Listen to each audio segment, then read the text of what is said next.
Welcome everyone. Sorry I have to sit up there and you down there. I hurt my foot a little bit, so I cannot sit on the floor.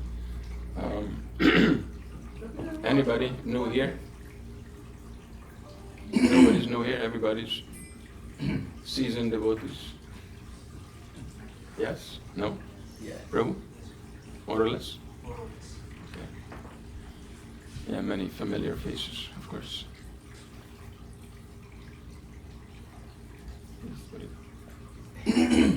So, okay, so I don't need to introduce myself. My program is Kirtan and speak a little bit on Nam Tattva so that the next Kirtan will be better, which is coming after we speak a little bit. And I always have different topics. I usually speak about anartha nivritti, but I think Maharaj exhausted in full detail with all the tikas or the purports and commentaries of all the acharyas, not just Vishwanath Chakravarti Ṭhākura, but Rupa Goswami, etc., etc. But I have a little book here, guessed by who? Bhaktivinoda Ṭhākura. And it's just called Sammodana Bhāṣyam. Very short book, 25 pages. But it's action-packed, power-packed. The Ṭhākura. And this is small commentaries on the teachings of Lord Chaitanya in his form of the Śikṣāṣṭakam.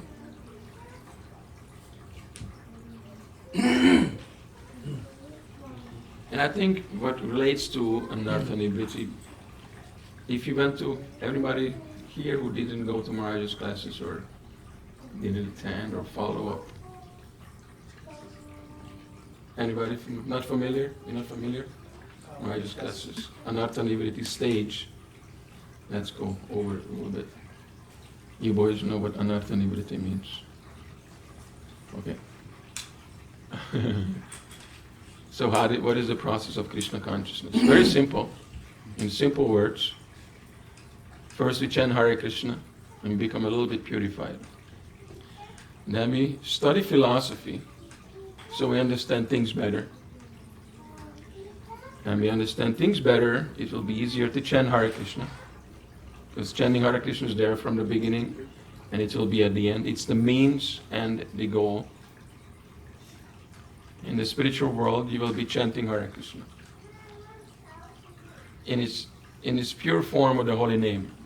Krishna is the holy name, of course. So when we study philosophy a little bit, we become more purified, and then we dive deeper and become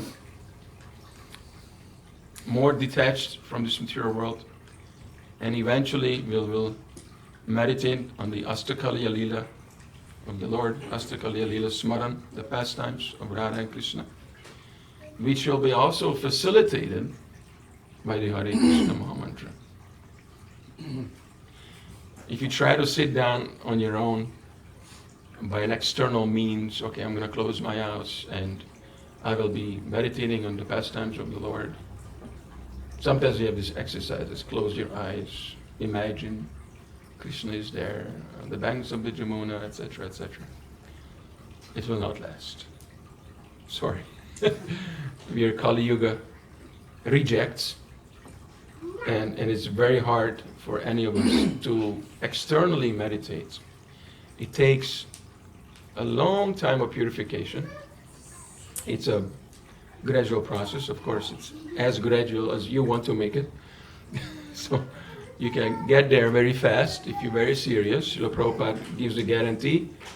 We can attain, hello there, hello.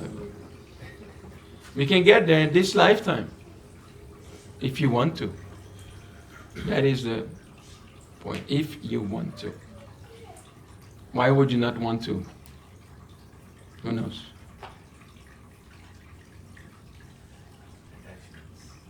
Attachments. What are we attached to?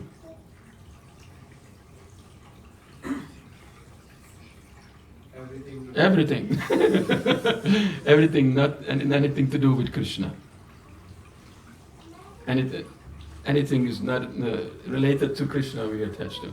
We attach to this false ego and the relations of the material body. I know when I go to the airports, they always have a big screen TV and always have some commentator and a news anchor, sitting there and telling you about the latest developments of the very pressing and depressing, political, news. And now you have to think about it, and they tell you what you have to think about it, so they give you their opinion already. Pretty much. And it's like, whatever it is, I'm pretty much apolitical. Okay? Devotees are apolitical. And we don't get involved, but this is the material world. You have to get involved, you're the Indian community, and there's the Latino community, the Italian community, the Chinese community. And within the Italian Indian community, there are the Gujaratis, there are the South Indians. Even within the South Indians, there are some people from Kerala, some from Visakhapatnam or Andhra Pradesh. So everybody has their own, likes and dislikes. And comes closer, down to their own family, within our own family, even their own self. So this false ego, we attach to all these things, and it expands ethnically, and then even continents, and then maybe planetary and intergalactical, but it just expands forever and ever, our false ego. I, me, and mine, that's what we attach to. And so the cause of attachment is ignorance, falsely identifying with this material body. Very simple fact. And we often forget.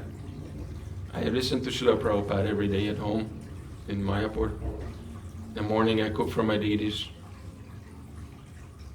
So at least 2 lectures I can listen. And Śrīla Prabhupada is always the same thing.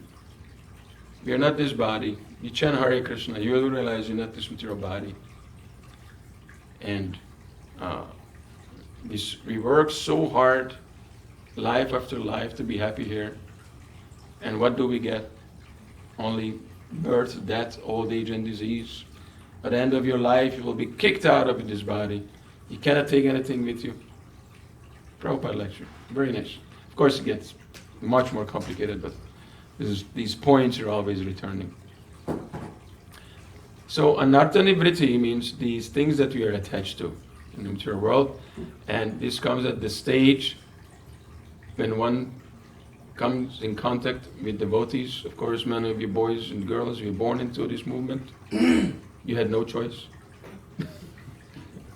Nobody asked if you want to be a devotee. You were told you're a devotee. So when you become a teenager, you want to rebel against it. Nobody asked me. But believe me, it's good for you. When you're 16, you naturally rebel because now you become independent. And it's a phase in life that you want to show the world you can stand on your own feet. And it's very good, it's natural. You shouldn't be a mama's boy, holding your mama's skirt until you're 35 years old. And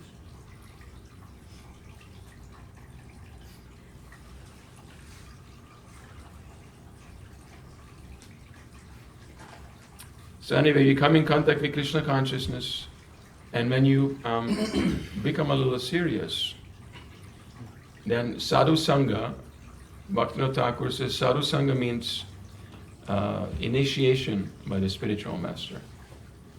Not just associating with devotees, but the culmination and the result of sadhu sangha, that you find your spiritual master. And that is a big development. In a man's life, that is the most important day when one gets initiated. For ladies, when she gets married. This is Manu Samhita, it's not me. So, this is true. It's true. So when one gets initiated, there's a whole great and long development when one gets to that point. It's not a small step. Then comes bhajana kriya. The spiritual master engages the disciple. If you know the Gurvastakam prayers, how he engages the disciple in chanting the Mahamantra, temple worship, and different Vaidhi Bhakti, sadhana. And when you perform devotional service, you start to realize that it is not so easy to give up material attachments. You were told that this is due to ignorance, and you understand it, and you try to give it up, but it's been anchored there, like so hard to give it up. How will I ever come to the stage where tears incessantly flow from my eyes while chanting your holy name, and my anarthas will be slackened, and my detachments, they go far away, my material attachments go far away to a remote place. So we realize that we're very attached to silly things, really silly things, temporary things. So this is the stage of anartha nivritti. Anartha means unwanted things in the heart. These silly attachments. Everybody has their own psychophysical nature and their silly illusion and being doggedly attached to that thing. Somebody else has a different attachment according to the different modes of nature acting in different parts of the world or the universe. And so Vishwanath Chakravarti Thakur gets into the different obstacles, analyzing them very nicely. I spoke about this in length yesterday and so many lectures before. And I just thought this is the third verse of the Śikṣāṣṭakam.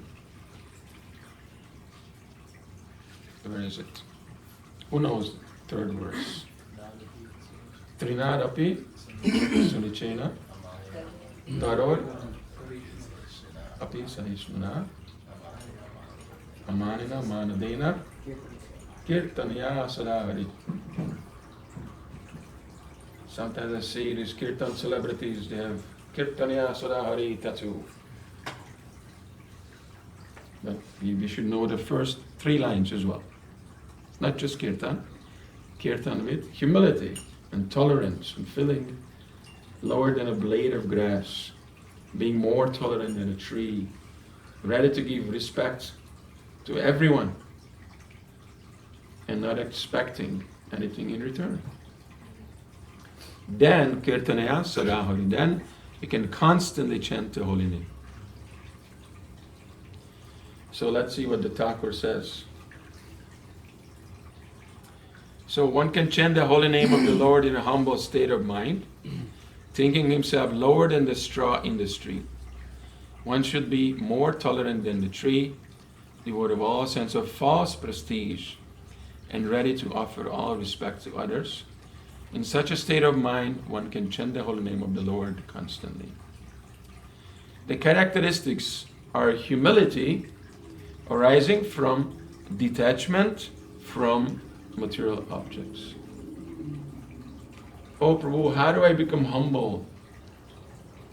Like this, you practice detachment from material objects. Your house, your bank balance, your car, ahankar.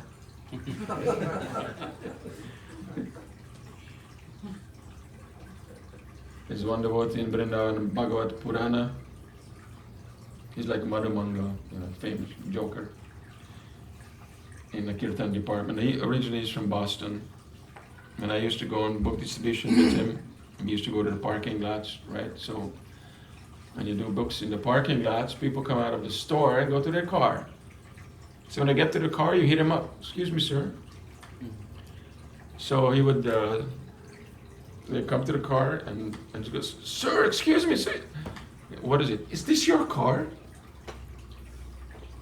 That's their extended false ego. Yes, it's my car. Whoa!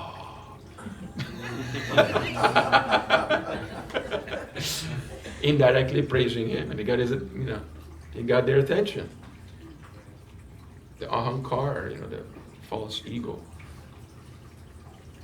And so the Ṭhākura says, don't be attached to these things. Why not? Because they're extensions of your ego. And these things makes us puffed up. Maharaj says, I don't have a PowerPoint presentation, or a screen. Maharaj so often says this thing. You have some material opulences, you're educated, you're beautiful, you come from a high birth, you're wealthy, you have a high position in society, and you have an impure heart. The result will be pride. Very rare to see somebody has great achievement, because everybody wants to be God in the material world. That's why we are here. We want to take Krishna's place. And when we get a little opulence, some power, immediately we want to enjoy puja, pratishtha, lobha. Everybody should respect me for it. So it's an extension of your false ego. So the Ṭhākura says, give it up. Detach yourself from material objects. That's how you become humble.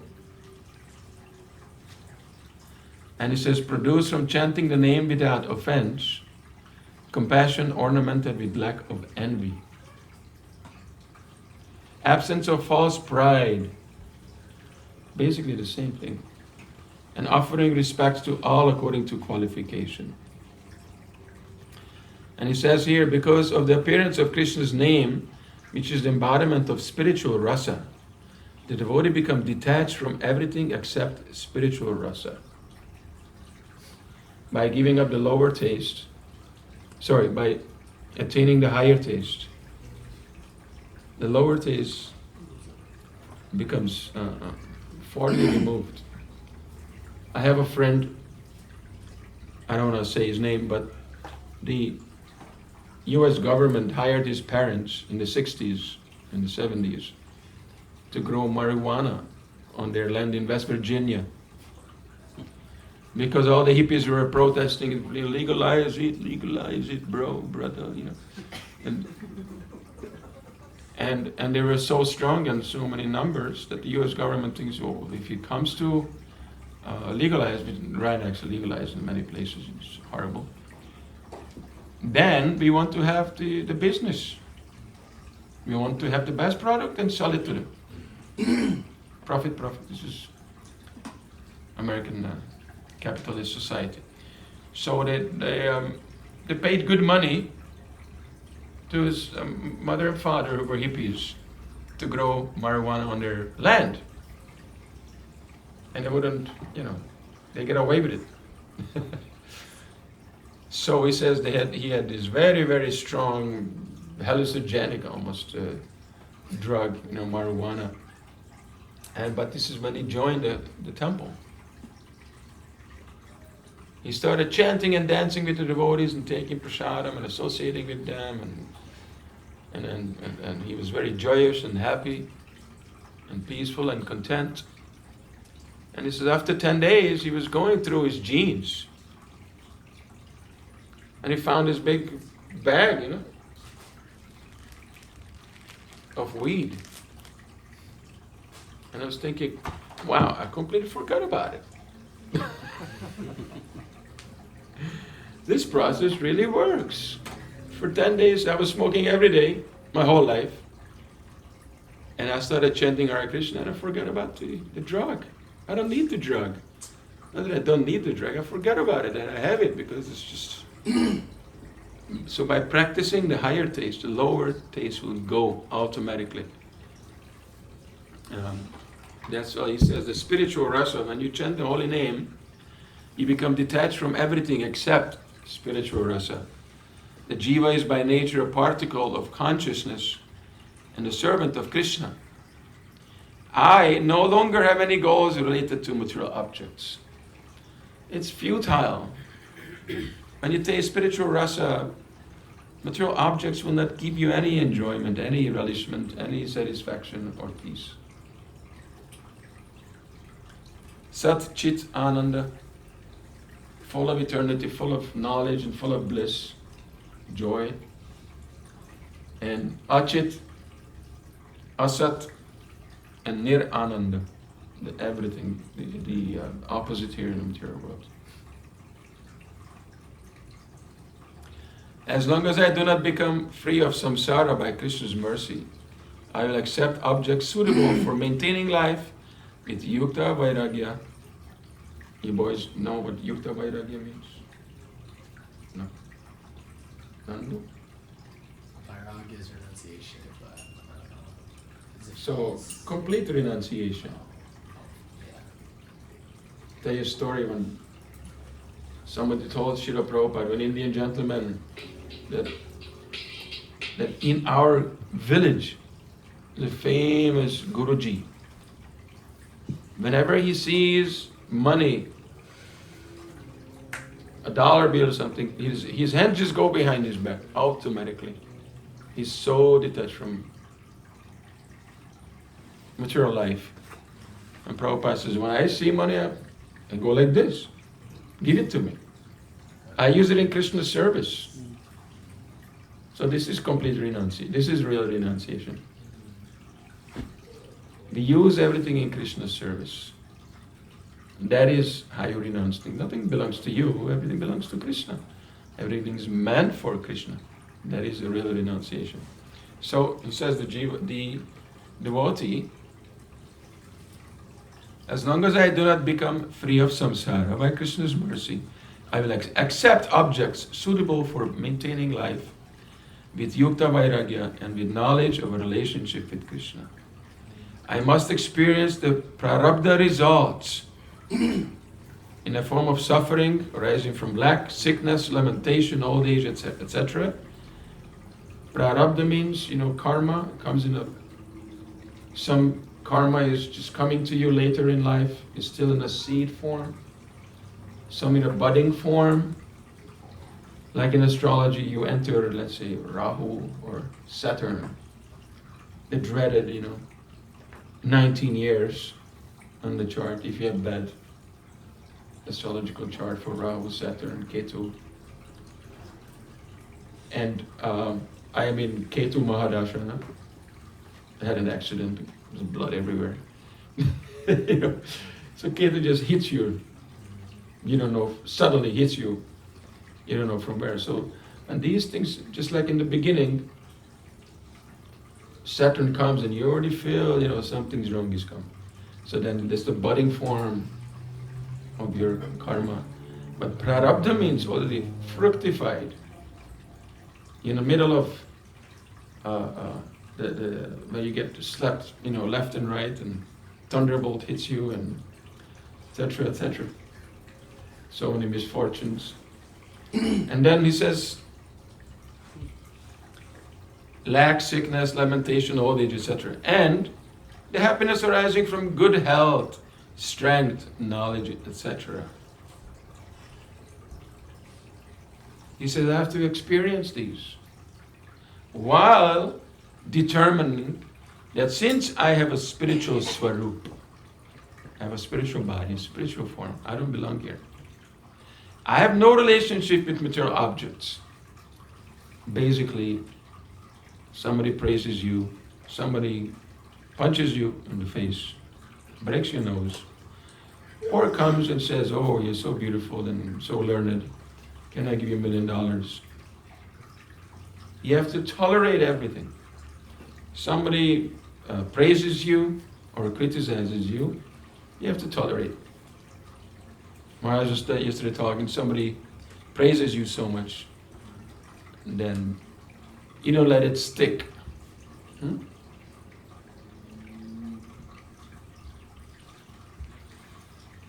Ṭhākura Bhaktivinoda says here, we should not be attached to it. We should just tolerate everything. Happiness or distress. Not that when happiness comes, we're happy. Distress comes, we are distressed. That means we are affected by these material things. What was that Mataji's question about Bharat Maharaj and the deer? You remember? Yesterday?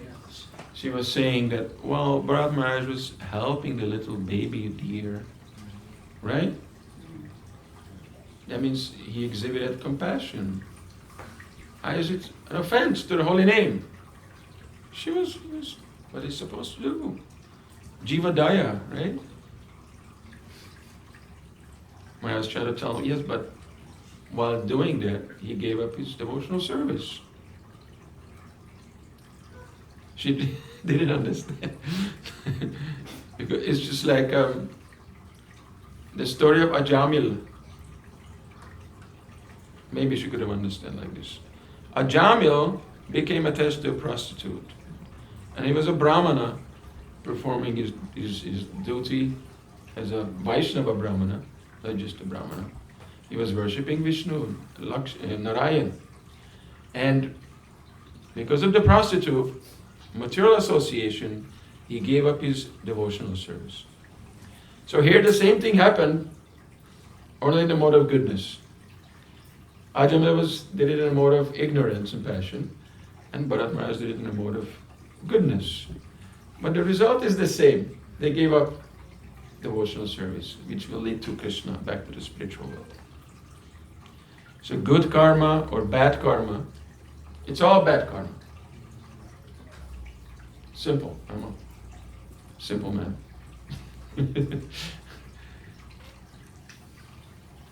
So we have to tolerate all these things. I'll reside in the house of the forest with complete humility while saying, "Oh Krishna, oh Gaurachandra, oh Lord of my life, when will I attain pure servitude?" And it's just thinking oneself like grass. You have to think yourself as grass, okay? Which is unconscious material substance. Actually, it is conscious, but the consciousness is so low, there's no sign of consciousness really. Is not contrary to logic. Since my Swarup is distorted, my real spiritual identity is distorted, we have no idea who you are.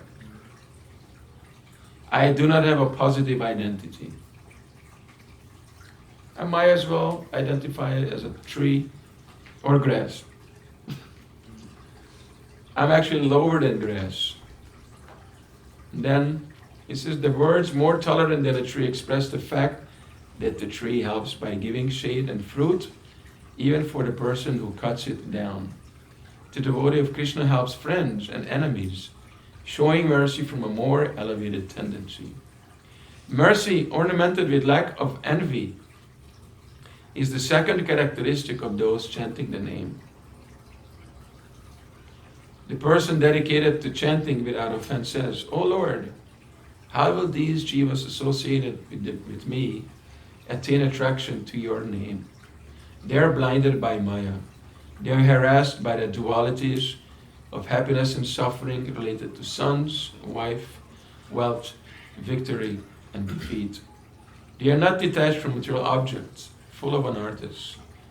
Or bound by ropes of hope, they seek insignificant results of karma, which end in suffering and results of impersonal jnana. How will they develop true vision?" So when one becomes a Vaishnava, the sign is with advanced Vaishnava, that he becomes very soft-hearted. And he wants to help the jivas.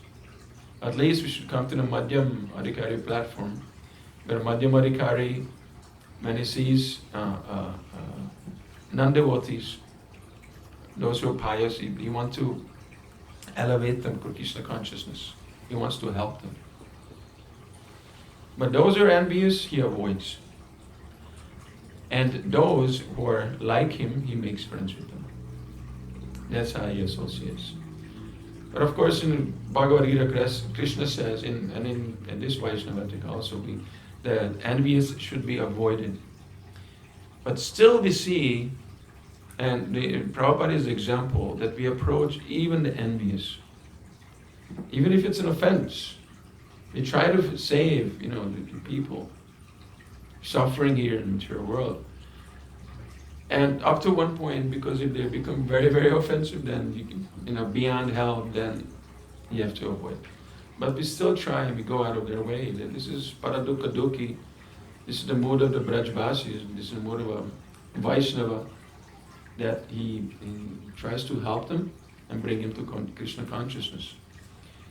Paradukha dukhi means he's not concerned with his own happiness, but when he sees others suffering, he becomes very concerned. He says, saying this, he then sings loudly, hari-nāma, hari-nāma, hari-nāma, eva kevalam.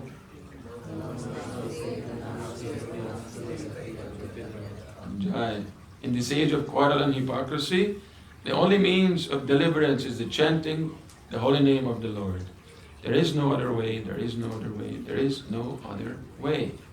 The word amāninā, meaning without false pride, is the third characteristic. Pride arises from powers of yoga, powers of enjoyment, wealth, beauty, birth, varna, strength, fame, qualification, etc. Related to the jiva's gross and subtle bodies. This is all false pride, since it is contrary to the swarup of the jiva. This has nothing to do with your original identity. Therefore, being devoid of pride means being devoid of this false pride. One should chant the name ornamented with the quality of tolerance caused by identifying with grass and trees. You have to identify with grass and trees, okay? While you chant. Devoid of pride in being a Brahman, etc., by remaining a householder, and devoid of pride in having the sign of a renunciate while living in the forest. The devotee with his heart dedicated to Krishna should chant Krishna's name. So whether you're a householder or you're a sannyasi, doesn't make any difference. Main thing is, wherever you are, whoever you are, chant the holy name. Sannyasi, very difficult in Kali Yuga. Not recommended, forbidden in Kali Yuga. Still, Lord Chaitanya accepted sannyas for the sake of preaching. So did Bhaktivinoda Saraswati and Śrīla Prabhupada. And then he says, giving respect to all suitably, mānadena, is the fourth characteristic. Knowing all jivas are servants of Krishna, he does not hate anyone or respond to hatred with hatred. He satisfies everyone with sweet words or actions auspicious for the universe. He respects everyone, brahmanas, etc., who have attained qualifications in the world, and Brahma, Shiva, and others in higher planets. He respects them with humility. He prays to them for bhakti, and he serves those who are pure devotees with full affection. Chanting Krishna's name while being ornamented with these four characteristics produces the highest spiritual goal. This is instructed by Mahaprabhu. Any questions? Anybody wants to add anything to this? Any thoughts? No? Yes, Prabhu. We were talking about anarthas in the beginning of the lecture, so I wanted to ask, how can we use our negative anarthas as a positive asset towards mukti? Oh. Like anger, for example. Yeah, like what are our weaknesses? How can we use them as an asset instead of looking at it as a liability? Well, if you can use them in Krishna's service, like take anger for example. Somebody attacks a devotee, you should exhibit your anger towards the person. In fact, you can use all, but they have to, it's just like lust, you cannot really, because lust has to be purified to original hari-rasa, that is Krishna prema.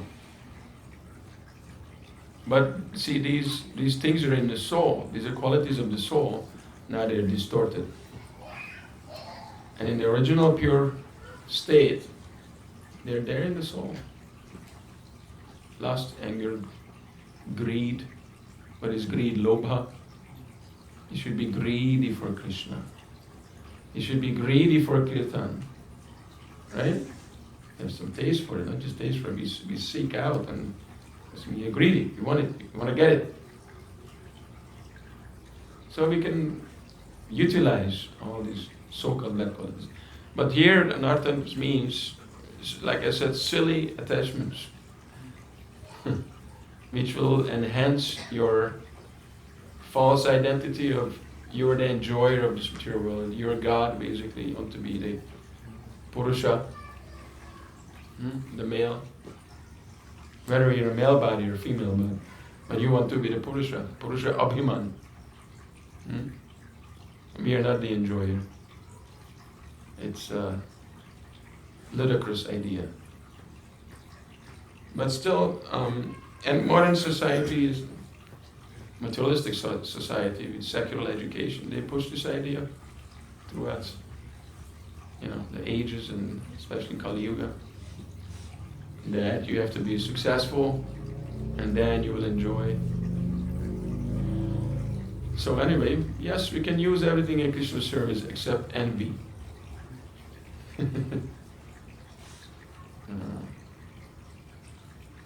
Madness. Lord Chaitanya called Advaita Acharya Baul.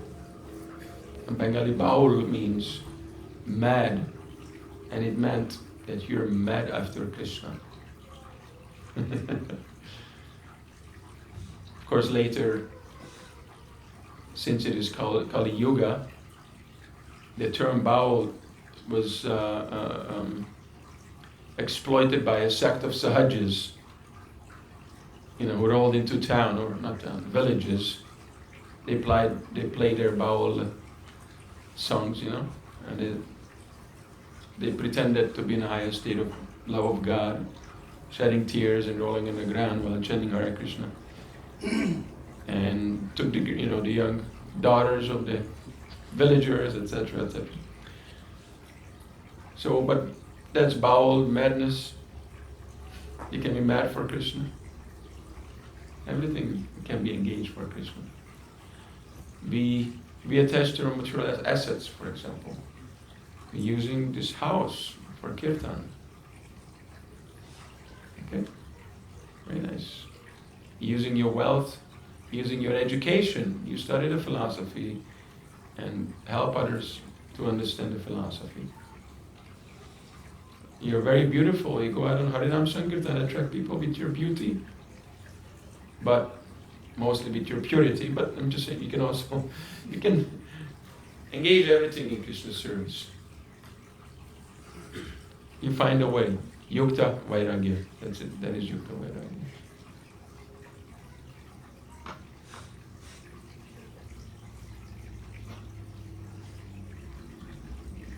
Anything else? Said sannyasa is prohibited in Kali Yuga. Kali Yuga. Where is that reference? I don't know the exact code, but it is there. Dangerous.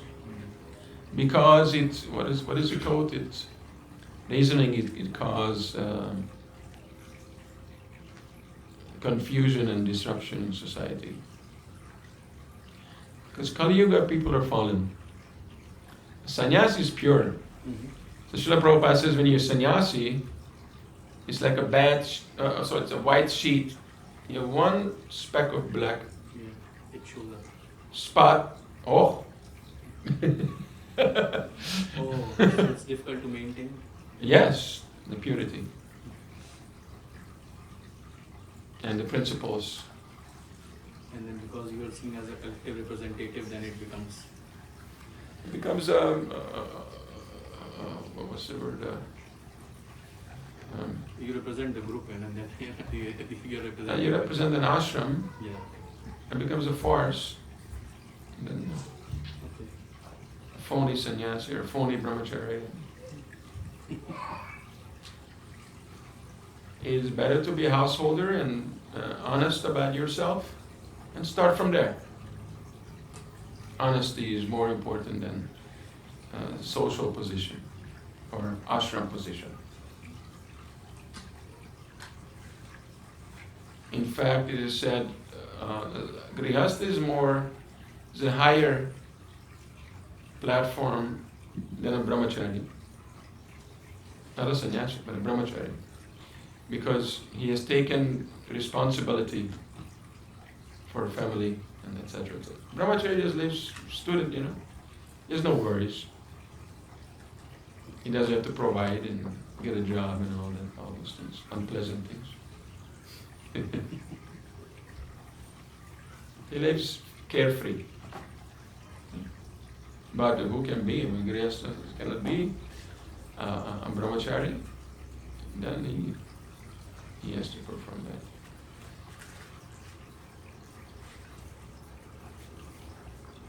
All right.